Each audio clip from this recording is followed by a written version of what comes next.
This is Invisible Inc., the podcast for under-resourced women entrepreneurs. And I'm your host, Shubha Chakravarti, founder of Achieve. In this podcast, I talk to women entrepreneurs at every stage of their journey about the challenges, the highs, the lows, and what they've learned along the way. We'll also hear from experts who'll share valuable tips on how to succeed the smart way. Let's jump in. If you're a woman in STEM trying to establish yourself, it can feel almost impossible to get your foot in the door. Double that if you're also a person of color. And once you're in the door, you're only starting. You still have to deliver, get paid, get new business, find and keep great people, and have the means to pay them. It feels like an impossible task. Impossible, that is, unless you're Kimberly Moore, founder of KDM Engineering. In this episode, Kimberly talks about how she crafted a path successfully as the first and only African-American woman managing engineering design for very large utilities. How she cracked the problem of finding and keeping qualified people and still manages to give back to the community in very deep and meaningful ways. Here's Kimberly with her story of inspiration, hard-headed business acumen, and a very big heart for giving back.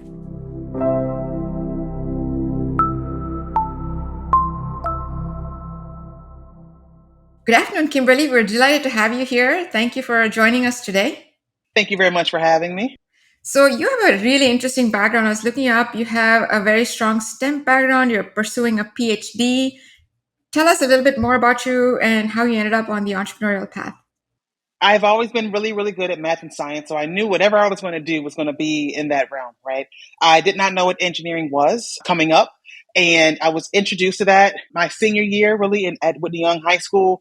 I had an AP science teacher who told me what engineering kind of was, so I decided to pursue that path and go ahead and apply for that at NIU. So when I was at NIU, I had some really good counselors, and they were able to direct me in the path of electrical, which is where I stayed. After that, I pretty much stayed on the engineering side through my career, went back to NIU, pursued my master's. And when I came out, I went to the consulting side of power, where I was on the utility side before. And when I came back on the consulting side, I really took a liking to distribution, power, and how fast that really moved as opposed to where I was. And I pretty much hit a ceiling at my last place and decided that maybe, entrepreneurship would be better. Now, I had always done my own business of some sort, just not in engineering. But, none of those really succeeded. I either got bored or, plans change or whatever, but I decided to go ahead and experiment with entrepreneurship in engineering. I was doing it. Why not? And this is where I am now. Give us a taste. What kind of other entrepreneurial ventures did you pursue before you landed on engineering? Oh my gosh. It was so much. I was just a hustler. So I used to buy broken motorcycles from Craigslist when that was a thing, and I would fix those up in my garage and resell those. I built computers for schools for a while until all of the big names started doing low priced all-in-one computers. You name it. I had a recording studio, a music recording studio. I probably tried to attempt something of the sort. Inspiring. So tell us about KDM Engineering. What does the firm do? Sure. So KDM is a diverse-owned electrical and civil engineering company. We perform design engineering work for utilities and telecommunication companies. So the AT&Ts and T-Mobiles of the world, and then the ComEds and the Nicors of the world. That's where we kind of have our niche market. And for those of us like me who don't know exactly what that is, can you give us a bird's eye view of what a project might look like? Absolutely. Our projects range, but basically whenever you want to go to your kitchen and make sure that when you open your refrigerator, it has power, we have to make sure that you have the power that goes into your home that allows that to occur. So if you think about all the poles that you see outside or the big green transformer boxes that you might have in your front or your back lawn, those are designs that KDM would have touched. And is that why you're pursuing a PhD now? Tell us a little bit more about that. So I was pursuing that because eventually I want to go back and teach. I do a lot with my nonprofit now in terms of talking, but I want to be able to also teach. And I think the easiest route, you can just fall right into teaching after pursuing your doctoral program. So I wanted to really give back in terms of teaching youth, teaching underrepresented youth, and for me to be taken seriously in the industry. I think that's one of the things you need to have. Hold that thought because that's fascinating. So now coming back to KDM. So you knew you hit a wall, you knew you want to do something entrepreneurial. What happens next? What's the idea? What did you do first? How did that whole thing play out? So there's a lot that they don't teach you, right? When you're just an employee rather. And I had gotten what I thought, right, was pretty high at my prior job. I developed rates. I was reviewing contracts. I brought over my clients, built that whole business, basically a mini KDM underneath the umbrella of another company, right? So I was allowed grace to succeed or fail or do better, try again underneath their umbrella. So that was great. And I thought I knew everything I needed to know about running a business until I started to run my own business.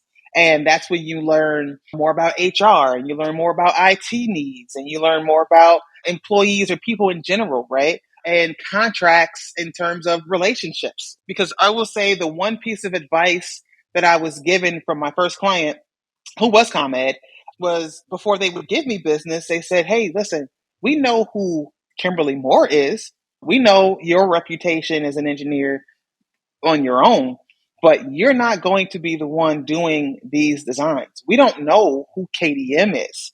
So you have to establish yourself as a business before we can trust that, you could do work for us. And that really hit home for me because my whole idea was predicated on going out on my reputation. I had great reputation and relationships with people, but that's not all it depends on. They also want to know because they're right. I'm not doing designs today. So they have to trust in our training process, in our hiring process, and everything else to be confident in giving us the opportunities that they've given us thus far to be able to help us continue to grow. So what did that look like? What were the top 2 or 3 things that you had to establish so that ComEd would now come and trust KDM versus trusting Kimberly Moore? So they gave me kind of like a roadmap, I'll say. They told me, hey, work as a sub for some of our existing primes, get acclimated, build your bench, build your backlog, and, continue to do this work. And we can always come back and look at opportunities that we can give you directly. And that's exactly what I did. I went to one of their primes. I was a sub for them for about a year and a half. And then after a year and a half of me organically growing, because it wasn't like I got some kind of investment, this was all me by myself. So I had one person, and that one person turned into 5 people after a year. That 5 turned into 15 the next year, and then onward from there. But it was developing myself and my ability to do work as KDM as a sub first, making sure we had competent hires because just like today, I mean, the market is like crazy right now, but then it was getting crazy as well. And you have to make sure you have people that fit with what you're trying to do, even if you're small. They have to fit with what you're trying to do and mold within the culture that you're trying to develop because you can't develop the culture if you have the wrong people from the start. So it was, developing people or getting the right people, getting the opportunities, and then performing. I mean, after all of that, you have to perform. You have to perform. They're not going to give you a second look if you have all of this built up and you cannot perform. And that's a great segue. The work you're doing is knowledge work. It's professional services. So hiring is key, as you just yourself mentioned. What did you do to hire those first few key people? Because your whole reputation was going to ride on those. So the first couple of people were all word of mouth referrals from my prior client, from ComEd. During that time, 2014, we were coming out of a recession and there were a lot of people available at the time, opposite of today, right? There's nobody available today. But at the time, there were a lot of good people out there. And it was word of mouth like, man, we used to work with John Doe. He has since, been laid off over the recession or he took a break over the recession. If you could get him back, I think he would be a great hire for you. So I did have some friends that still worked at the utility that were able to direct me in the right path to find people to help me get started. And the following year, after I had my base set, the following year, I got all college grads. And we just did a lot of training. And those college grads stayed with me. One little sidebar on that. One of the key things that entrepreneurs have to deal with is setting compensation, things that impact your financials. Did you have help? It seems like such a new and, foreign area. How did you tackle just high level the whole question of setting compensation and getting used to that part of running a business? So for us, we focused a lot because I wasn't able to hire a lot of the people that were available that were still working. There were those that were still working, looking to move up, but then there were those that retired, or that there were those that had taken a break from the industry during that recession that I was able to convince, again, based off of what our goals, to come over and set lower than what would have been top of line salaries at the time, but offering different things culturally, like, hey, here's additional PTO, or hey, here's what I'm thinking a bonus structure might look like. In terms of, we were small, so it was just a split. It was just like, hey, this is what we got. Let's just split it. Thanks for taking a risk of being with KDM, because it was just myself. And then we added one person at a time for a year. So to take a chance on a firm that had nobody, and then we were adding one at a time, was a big risk. So I had to choose individuals that understood that risk, but saw the opportunity.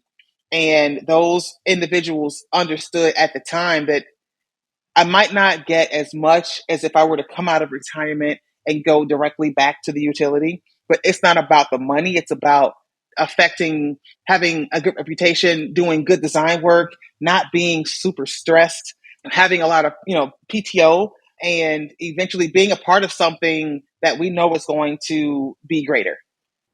And the other part of kind of coming out of another firm and going out to do something that's pretty much the same exact thing, many people in your situation might find themselves in a non-compete situation. Did you ever have that issue? And if so, how did you deal with it?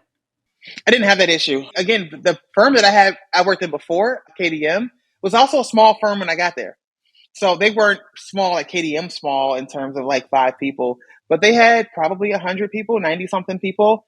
So it started to grow when I brought over energy work.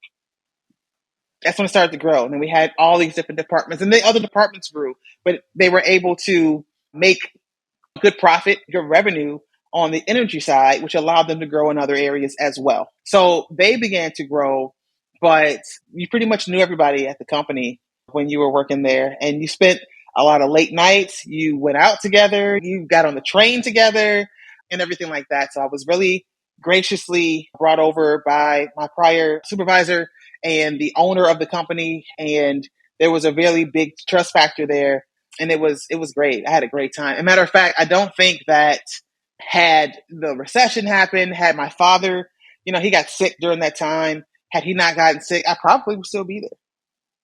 We were having a good time. It wasn't like I was, oh my gosh, this is the worst place ever, I'm looking for the first opportunity out. But we were having a good time. So, and I still talk to them. Matter of fact, we do business together, my prior firm. So, and I talk to the previous CEO and the new CEO all the time, and I'm like, thank you. The best possible scenario that you can imagine for this work. That's awesome. It sounds like you work with very large clients. Did you have a funding need? Because I would imagine that there's long delays before you get paid. So did you have a big funding need even though you were a professional services offering? And if so, how did you tackle that challenge? Absolutely. So I don't want to get on the podcast and act like this is the easiest thing and this is how we did, we accomplished these things. I had a lot of challenges when we first started. And matter of fact, one of the last things that propelled me and made me continue my journey was the passing of a few of my family members. So my dad passed one year, my older brother passed in a following year, cancer, all of them were cancer related. And then my grandma passed Christmas of 2013. And I was just like, holy crap, what am I going to do? Because I felt like I was going to give up. But the one thing was, I promised each and every one of them that I was going to continue and that KDM was doing well. So 2014, how we were able to actually make payroll is my grandma had a life insurance policy that she left to us. And I had to use the life insurance policy money and start my payroll. So that's like one of those one-off kind of situations where I'm like, where am I going to get this money to pay these people? And I had to use that life insurance money to do that. And that gave me a bridge enough to wait the 45 to 60 days to get funded from our invoicing.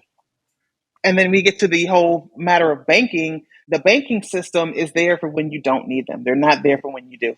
I was always told that and never understood that because I was like, all right, well, we want to grow. We want to go faster. How do we grow faster? And nobody would really touch us because we were A, so new, and B, in the very beginning, it's always easier to grow at an exponential rate as opposed to when you're in the millions. So we were able to grow so super fast. And everyone kept saying, well, I'll wait until you begin to even out. When you even out, we can look at your finances. We didn't even out. We didn't even out until the pandemic. So from 2014 until the pandemic, we were just on this skyrocket exponential growth pattern. That part was amazing, but that also meant that banks were like, well, when is she going to like equal out so we can take a look because we don't know how to lend to her. Is it based on last year? Is it based on right now? So we always had a problem getting funding because nobody wanted to take that risk on us and try to assist us with that financial need that we had. So how did you overcome that? Luckily, we were just in a place that we really didn't need that. I mean, I kept fighting for it and I fought for it until I got it finally based off of a relationship. I'm going to always stress relationships because they're very important. And he's also from NIU. He's a Husky, fellow Husky. And he's a senior lender at a bank. He had my back to the point where they were just like, okay, we believe it. All right, cool. Here's a line of credit. And for a long time, I didn't even use it because I was just like, I wanted to stick it to him, right? I was like, I didn't even need it. I just wanted to have it. And here's my proof that I don't need you. I just want to have it just in case for growth opportunities and the like. We did right at that point to make sure that we had a facility in case we needed it, which of course during pandemic, right? But before then we didn't need it. I just wanted to have it just in case. But it was rough just to get it. But like I said, relationships and that senior lender was able to get us through a door that most diverse businesses have a problem getting to. Has that situation improved over time, given the fact that you're a diverse owner, or is it better now or worse or the same? It's about the same. About the same. Yeah, it has not really improved. We're not the only sector that went through a pandemic, right? The whole world went through a pandemic. But during that time, banks also got squeezed. And they were like, okay, well, we don't want to lend out as much money. So I don't really think it necessarily got better. I would say for us, it stayed the same. But during a challenging time like this, if you were to go out right now and try to reestablish yourself or ask for or try to look for lending today, it's going to be even harder because they expect you to show that you have not gone through a pandemic. That's fascinating and unexpected. Yes, you would think the opposite, but if you on your books show that you've experienced some turmoil over 2021 and 22, they want to see you turn the corner before they can assist you. And that is a direct quote from my prior lender. I'm still there, I still have my relationship, but for us to try to grow today, they expect more than they did before the pandemic so that they feel more comfortable about lending dollars out to small businesses. And that's just not always going to be the case. It's a complicated calculus from being in banking, I can tell you that, but I certainly appreciate, where you're coming from. So then moving to the other important piece of any successful business, which is getting customers, getting orders. Sounds like you started off really well because you had an established base, you had this sterling reputation with your future clients. Once you had to get past that, how did you then think about acquiring new clients, and how is that process working out? What were your learnings from that? So that's a good question. So for us, it was challenging because during the pandemic, for one thing that we have to do is we usually go to conferences. We usually take clients out to dinner. We travel to see them, So we had to learn a whole new world of business development and trying to establish relationships, right? But secondarily to that, I would say that the other issue that we did have was the fact that besides the pandemic being that choke point, in utility, I'm only speaking for the utility part. In utility, contracts come out once every 3 to 5 years. So your business developing years in advance of the opportunity, because once the opportunity is present again, you're on the forefront and you're going to be invited at least to the table to be able to put your best foot forward and try to establish relationships and get a contract. So we did that during the pandemic. And then when we came out, it was, hey, can you do this for us? We remember you. You used to do X, Y, and Z, and you're blah, blah, blah. And we're like, holy crap. Now we put the irons in the pot and they all got hot. And it's a champagne problem, right? So, you're like, great, but you don't have the people to do the work, because the people are what's missing. And that's what's needed for professional service businesses. And it's definitely challenging from a small business perspective, because now you saw Biden just approved that bill. A lot of money's going to pump into a lot of different areas: infrastructure, utilities, renewables, all that.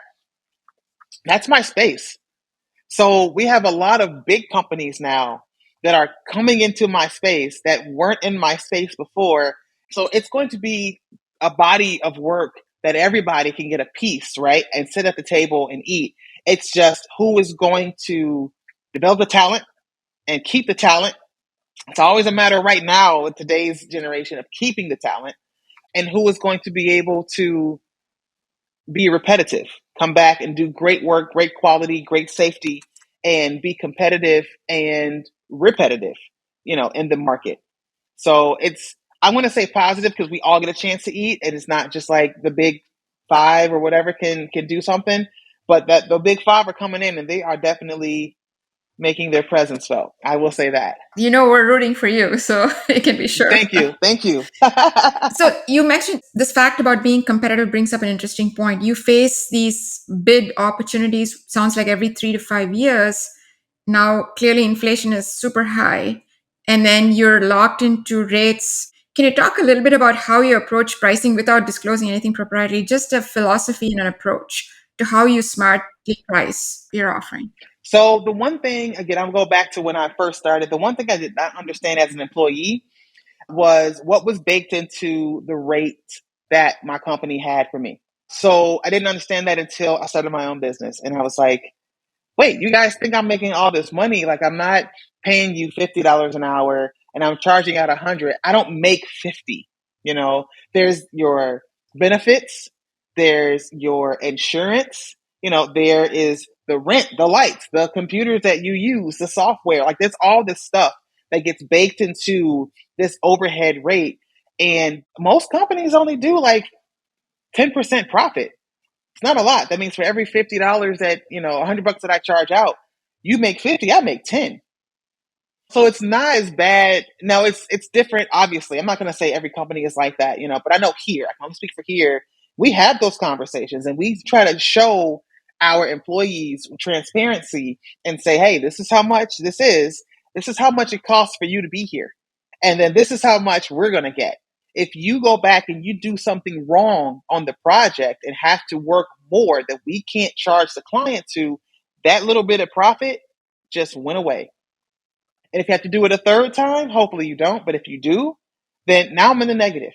And so we have those discussions and those meetings and we show the employees, because we want them to know this is not you make 50, I make 50. This is not how, that works. So what we try to do is every time there is a major adjustment in terms of a market, like where we are in the market right now, I approach my clients and say, hey, I know we negotiated an increase for standard cost of living, but you guys are experiencing the same pain that we are. This is not going to be your standard 3% every year. Look at where things are. So we've been able to go back and talk to our clients. And I mean, we're not trying to price gouge either. We're also very transparent about our books and showing where we are and what we're paying our folks today and how we're trying to keep them. Because we have other things that are built into our overhead that a lot of companies don't necessarily do, where they're cost cutting, we're spending money. We have somebody 40 hours a week downstairs, make an appointment, and you can go talk to her about whatever. Your career, yes. But if your mom is getting on your nerves, you want to go talk to her, cool. If work is driving you insane to the point where you haven't shared with anybody, but you have 4 projects and you don't know how those 4 projects are going to get done and it's weighing on you, go talk to her. Go talk to her. And it's a separation. She has her own set of books, her own server. I can't go into her files and say, I wonder what this employee said to her during. I can't do that. This is totally secret, up to you. If you share what you want to share, and then you give her permission to share what you want her to share with us. So that's just, certain things that we just during the pandemic, I felt that it's when we started that, I felt that was important. Like even we have people who have used her and left the company, like used her to get through the mental hard time and said, thank you. I now have the courage to leave the state and go try something different. Kudos to you. That's totally fine. But that is what it's here for in terms of what she's supposed to be here to do for our employees. I love what you said about financial transparency, which brings me to another key part of being an entrepreneur, which is managing the finances. How equipped did you feel going in to manage the finances? What learning did you have to accomplish? And what was that bridge from there, or the journey from there to mastering it yourself, to deciding how and what to share with your employees in terms of the financial performance? I didn't know as much as I thought I knew when I first started. Again, we're math and science geeks, all of us, but that's a different level of math and science, right? When you're talking about your profitability, your margins, your AR, your AP, it's a totally different thing. So when I first started, obviously I got QuickBooks and I'm trying to look at the free videos and it was a mess. But Google University, I'm telling you, I have a degree in it at this point, but Google saved me. There are a lot of free courses on YouTube. There are a lot of free courses from different universities. I think a lot of the universities now have free available business courses online as their way to give back to, the business community. So just learning where to find those courses and how to sign up for them and how to review them and taking notes and testing it out on my own and things like that. That's how I was able to figure out the numbers piece. And then and then we grew, of course, and now I have like accounting manager and things like that.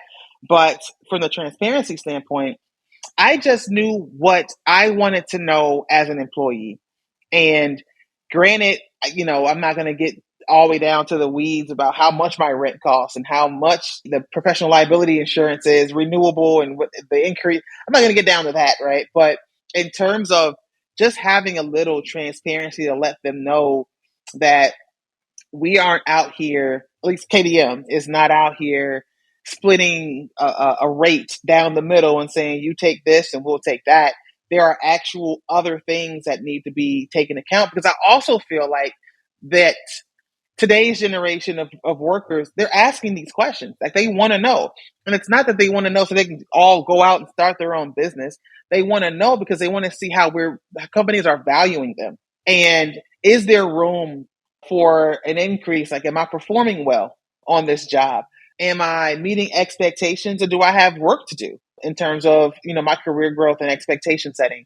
So I feel like that extra transparency lets employees know where the health of the company. A lot of companies also, they not only just want to work for a company that has a great social impact or social cause. Is my job going to be here tomorrow? Groupon lays off 500. Go Health lays off 1,000. This company is laying off whatever. So of course we see that. And what do I get? I get little messages here. Hey, just wondering if you've seen how things are right now in the eco world of Chicago. What do you think that means for us? I know exactly what they're asking. Are we next? Is KDM in a position that we're going to be able to move forward? So I think that financial transparency also helps them make job decisions in terms of, I like it here, but are we laying off people tomorrow? That also helps them with those decisions. And to kind of build on that, when you talk about financial transparency, you did mention it was high level that you share. Do you share cash? Do you share the forward looking order book? What are the big blocks of things you talk about with your employees? Absolutely. So we get down to, like I said, the rate structure and basically how we do that. But we also share new business, and we also share the efficiency of the projects that we have. And to an extent, because what we don't want to do is people here, they know who works on what projects. So if I have specific projects up that say these four did not make money, but these three did, they know who worked on those projects. So that's embarrassing as well. So we don't want to do that, here in the firm. So we share how we did overall on a book of business. Let's just say ComEd, right? Because Exxon's broken up. So let's say, here's how we did on the ComEd book of business. Here's how we're doing in Baltimore. Here's how we're doing in Philly. Here's how we're doing with American Electric Power. So we break it down into groups like that. And then even further, we'll break it down in segments. So we have electrical here, we have telecommunication here, and we also have civil. So, hey, out of AEP, here was what we did in telecom. Here was what we did in the power. So, we're able to break that down and show how well or not so well, or how we just started, in certain segments so that they get a feeling. And then we show them the potential book of business that can occur if we become more efficient, or if we're already efficient, if we have more people as a new area. There is always some opportunity for them to be able to move around, because that's the other thing. They want opportunity. They don't want to just say, okay, I work for a company that just works in Chicago. We're getting that a lot as well. They want to say, hey, well, do you have aspirations of getting to Texas soon? And we're like, hey, this is an opportunity. We'll definitely, if that's where, a lot of you are looking, we'll look in that area. But I think that's helpful for them as well, because they can just let us know that. As opposed to a bigger company where if they want to work in Texas and you want to tell the CEO of, I don't know, power engineers that you want to go be in Texas and they aren't in Texas, they're not going to say, oh, yeah, sure, we'll look into it. Which is an excellent example of the benefits of some of that transparency and that interactive nature of how you do business. Is there any other sort of huge example that pops in your mind where something happened that was very positive, that would have been unexpected in a different environment as a result of being that transparent and that proactive about educating your employees on the financial performance? I would say I have been able to save a few people from leaving the firm just because of the transparency that we have given. And I will also say that I've gotten a lot of volunteers in terms of our nonprofit and being open and sharing those opportunities here at KDM as well. That helps people stay as well. Like, oh, we have a nonprofit. Can we talk to the kids? Can we do whatever? Like, absolutely. Matter of fact, let me share with you what it is that we're doing over here on this side, and you can fill in wherever you want to fill in. And that transparency has had some people say, oh, I love talking to individuals and kids and blah, blah, blah. And those would be two things that I would think popped up. But the number one would be saving people from leaving. Excellent. So that's a fantastic segue into Calculated Genius. I know you have a huge nonprofit involvement. Can you talk to us about what you do there, what the aspiration is, and what the organization does? Absolutely. So Calculated Genius, I'll refer to it as CG. We do three things. We provide a bridge in terms of programming, because CPS, they have budget shortfalls, and when they do, a lot of programs get cut. So one of the things that we are really interested in is going to be STEM. So we try to bridge that gap for summer programming by offering a 6-week summer program course to CPS students, high school students that are interested and sign up for that course. That course comprises a lot of different volunteers from a lot of different companies still around that STEM area. It could be from Motorola, Facebook, KPMG, whatever. And they come in and they discuss different branches of engineers. Some of them have examples and toys and little activities that some of these kids, I keep saying kids, young adults, excuse me, teenagers, there you go. A lot of the teenagers get a chance to do and participate in making bridges out of spaghetti noodles and things like that. And then we also focus on the entrepreneurial mind frame. I think that's what separates our summer program, because we're not saying everybody has to go out and build a business, right? But you can be an entrepreneur within the organizations that you work for.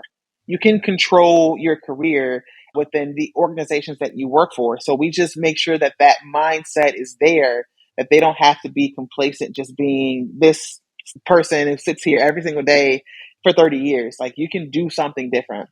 So we combine those two. We combine STEM programming and teaching and volunteers along with entrepreneurial kind of topics over the summer.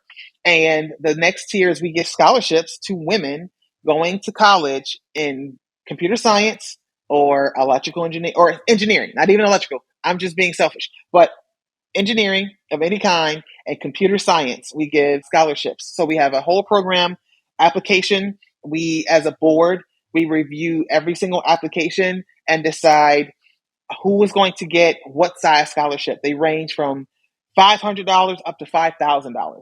And we're also trying to do more fundraising because we want to get to a point where we have renewable scholarships that will occur every year that they're in school. So that's the second arm. And then the third arm is more of a mentorship arm. And that's because there is an attrition rate there for women and underrepresented youth that go to college that are sometimes first generation. And if they want to pick a dorm, like, who are they going to talk to, right? If they want to pick classes or they have some challenges figuring out what type of engineering they want to get, who are they going to talk to? So we've developed a mentorship arm that volunteers donate 1 to 2 hours a month, and they have a mentee. And basically, that's what that time is spent doing, helping them with everything college related, or even if they want to take that hour and just vent. But we have to make sure we monitor that attrition rate, because I know a lot of young individuals that went to school for one of those two, for engineering especially, and they're not doing engineering today. They didn't graduate doing engineering.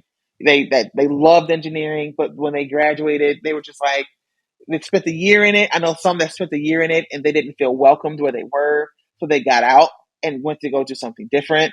They did not feel like they could overcome the challenge. I know one of the women that worked for a prior company that I worked alongside with, not for. They were out in the field. They were a civil engineer, and they were out in the field, and they were surrounded by a bunch of guys that were working on the same project. And the jokes, I put that in quotation, was, "Well, your husband let you out?" Or, "Hey, are you not intimidated being the only one here, with a bunch of us?" Or, like, that shouldn't be. I agree. Give me a break. So, I mean, there's a lot of women, for whatever reason, they don't have a lot of support. And if they do have support, that support might not know how to support them because they're not in that role, or had never been in that role. And a lot of women and a lot of underrepresented youth get out of the field. They don't have to. They shouldn't have to. It shouldn't be a thing, but it is a thing. We can't save the world from that thing, right? So some of that stuff's going to happen. But we want to provide support. So if it does happen, you can turn around and say, "Oh, I'm not worried about being here with y'all. Y'all should be worried about being here with me." I love it. Count me a lifelong fan of what you're doing. Thank you so much. How did you start this? Like, what gave you the idea? It's not like you weren't busy trying to run your own firm. How did that come about? So what I was doing when I first started was I was still going to high schools and just speaking, but it was just me speaking, right? Because I wanted to do that. And I said, man, I really want to be able to give back. We weren't making a lot of money, but I wanted to be able to, like, give back somehow.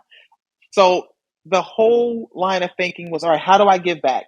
Okay, I can only give this. So I want to be able to give more. I have to start a nonprofit. How do I do that? I need a board? Oh, crap. Who's going to be on my board? So I was asking family and friends that were, like, in the industry and outside of the industry that were just, like, professional women. And I was like, hey, you want to be on this board? I'm starting this nonprofit. I want to be able to do this.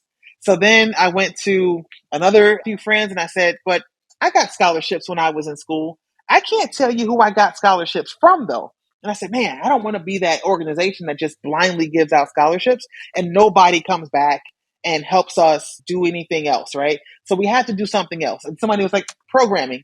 Boom. Okay, we're going to do programming. How do we do programming? So that's kind of like the trajectory of how this all started. It started just an idea and me talking to high school kids and then saying, I want to do more than just speak. I don't have any money. How do I do more? And that's kind of like the role. It just kind of like spiraled from there. It was all right. We got to fundraise, but I can't fundraise as KDM. I have to fundraise as a 501c3, and we have to get that established. Talk to my legal team. They did all of the paperwork. Then we had to form a board, and now we have a board. And some of the people on the board, I went to this 10,000 small businesses program with Goldman Sachs a while ago, and half the people that were on the board I met from the Goldman Sachs program. They were either mentors, teachers, or speakers at some of these Goldman Sachs events. And so that was a great program just from a networking standpoint. That was awesome. Little plug to them. So that's kind of how it all got started and happened. And it was kind of organic. And even to this day, we have an executive director. He's planning all kinds of fundraising events. We just got through with the STEMinist event, which is just a big event we put on here we use the KDM auditorium for that, but we bring the students, their guardians or parents. We provide them like food and like beverages, water, and we present all the scholarships, and they walk up and get their scholarship paper, and it's balloons and flowers, and parents are crying, and they're like, oh my God, I don't know how they would have been. And I'm crying because now their parents are crying. That was a great event. And then we followed up with the summer school program. And I think we're going to continue the program throughout the fall, but just 1 and 2 type of classes at a time, not like a full 6-week thing. Just every so often we'll have a topic and we'll invite CPS kids to join. That is truly inspiring. I wish you every success. So kind of taking a big step back now, you had and continue to have an amazing journey, really inspiring vision. What have been some of the biggest external challenges you've faced, as an African American woman, particularly in an extremely intensive STEM field, going out on your own? I would say the main thing that I've faced, I have been very, very fortunate. And I am also realizing that, well, not realizing today, but I have realized by talking to others that are trying to do the same thing, that when I tell you that right place, right time, AKA just really being blessed in terms of the opportunities, if you really looked at the opportunities and how they came about for us, it just doesn't make sense. It doesn't make sense. Again, when I first started, we were a sub to a prime that was working on the system. That prime just decided to quit and go back home. Home for them was East Coast. And we took over. I said, well, we're doing all the work anyway, so can we take over the rest of the prime contract? And they were like, absolutely. And I took it over for the remaining year and a half. And then when it was time to renew, they renewed us because we were doing well. But how many times does that happen? Where Prime just says, you know what, I don't want to do this anymore. You can have it. What? So that just does not occur. And I recognize that. So I recognize that some things, some walls were blown away for me before I even got there. But there are still some challenges that we face, which include being that diverse firm, because a lot of people now want to work for the big company. They want to work for a big company that's global, that will give them travel opportunities, that can pay them a lot more money, but may not have the culture. But it depends on the person. Some people really appreciate being at market, but having great culture. And some are like, screw the culture. I have a financial goal and I got to get there. So it's understandable. People are different for that reason, and that's fine. But financial assistance has always been a challenge for KDM in terms of having assistance from banks. Yeah, that's always been a challenge for us to this day. Again, it's because every year we're growing faster than the prior years, and they always want to lend based on the prior year's tax returns. But I've already surpassed that, and it's March. I need you to fast forward and look at what we're doing.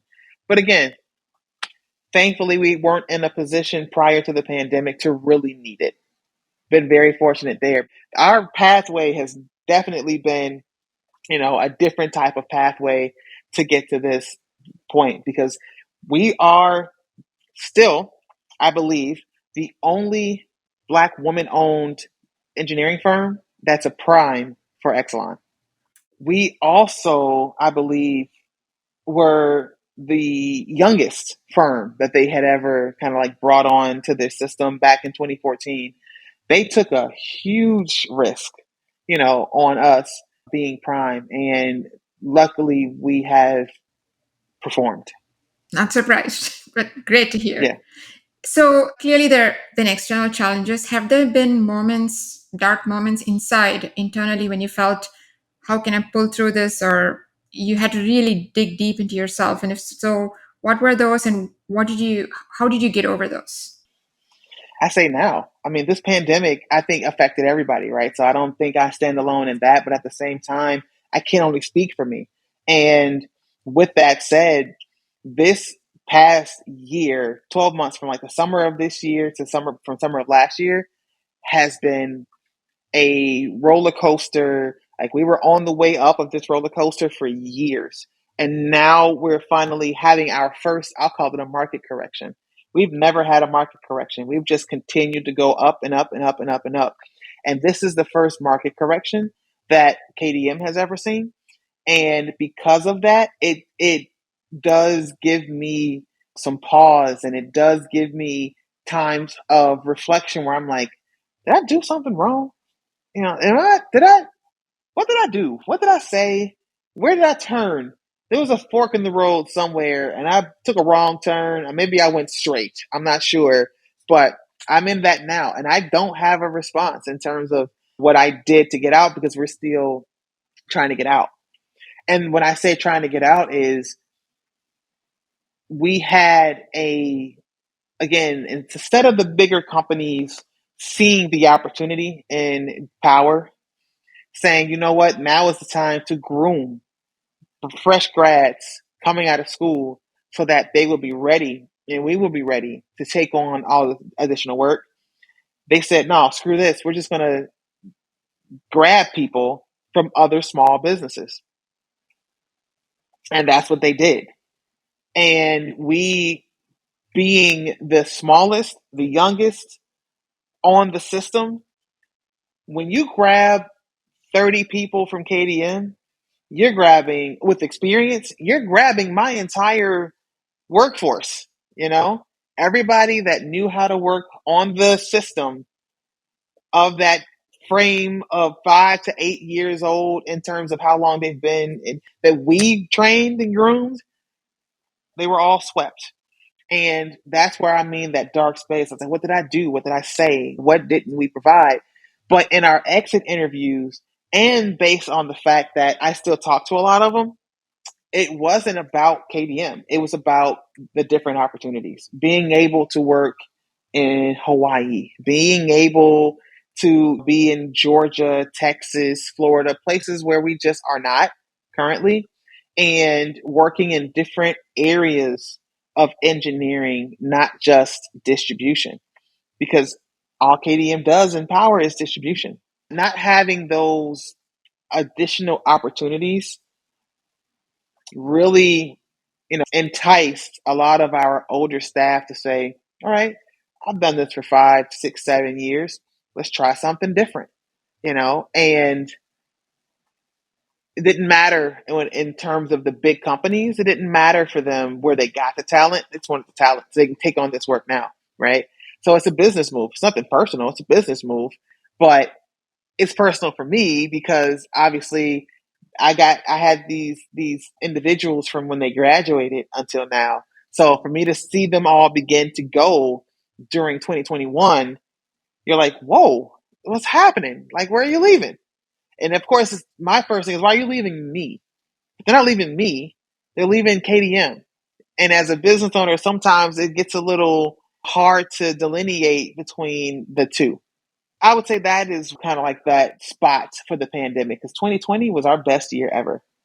2021, people started to migrate to these bigger companies and bigger opportunities, and they left us. So now we're in a rebuilding phase, and now I'm beginning to bring on more people. So we're on that trajectory to go right back to where we were. But during that time period, that was a dark time period for me, because I took it personally.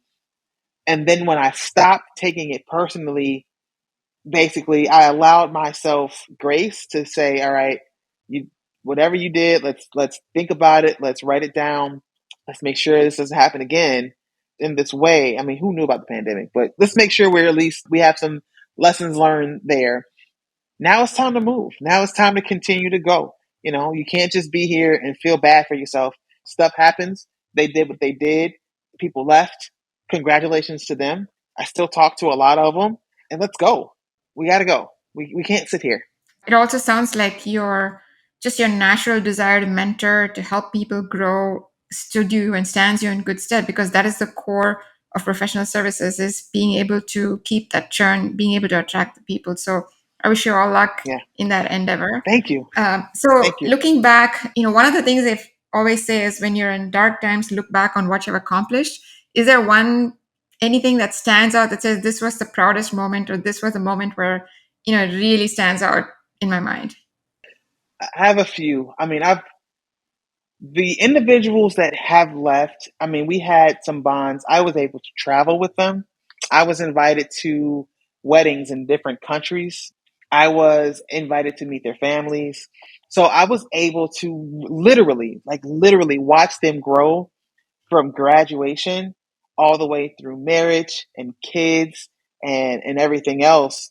And I don't know what it is about that, but I love that. I love seeing people and seeing how they are able to do what they want to do just in life because of an opportunity that you may have provided to them, right? Now, they could obviously have a job anywhere, but they chose KDM and they chose me to be in their lives. And they invited me not into their professional life, but into their personal and family lives. I probably wouldn't have gone to, northern India ever. And I'm in the middle of Jaipur, like, wow, look at this infrastructure. I've never is that in the middle of a river? What is going on? I'm looking at things that I probably, because for no other reason than I didn't know any better. I didn't know anything different. That allows me to expand and think about other areas of travel that I want to now see. I want to now see different villages.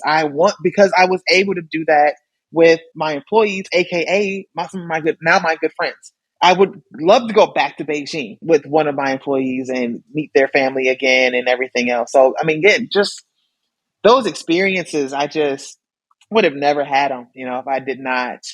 So I would say that is probably like some of the highlights. And then I got my name on a building. Like, that's the other one. Like, holy crap. That is probably, oh man, yeah. I love it. I love everything you've said. Jaipur is awesome. And funnily enough, I haven't seen it yet. So it's on my bucket list to see one day. So, what is the thing that keeps you going through all of this? What is that spark? What is that motivation that keeps you going through all of this? For me, it's the people. We set goals every year and we hit those goals, which is great, right? A goal is a goal. But it's the people for me. It's being able to see how many lives we can affect positively, how many of them I can convince to stay with me on the CG opportunities and reaching out. When I go to high school, I want to go with a squad, right? I want to go in there and say, look at all of these, women that are with me that are all in positions of power now through my organization, because we all started here with you, just like you, and look at where we are, no matter what the challenge, because we all have challenges. My first job, I didn't even have a women's bathroom in my first job. I had to go into the power plant to do that. So look at the challenges that we all face and look at where we are right now. Like, I love that. So I think that's motivation for me for sure to continue going. Awesome. And what advice would you give to conclude to those who are listening who may be further behind than you and want to follow in the same footsteps? I would just say again, continue relationships, continue to build your relationships. You never know who you're going to run into.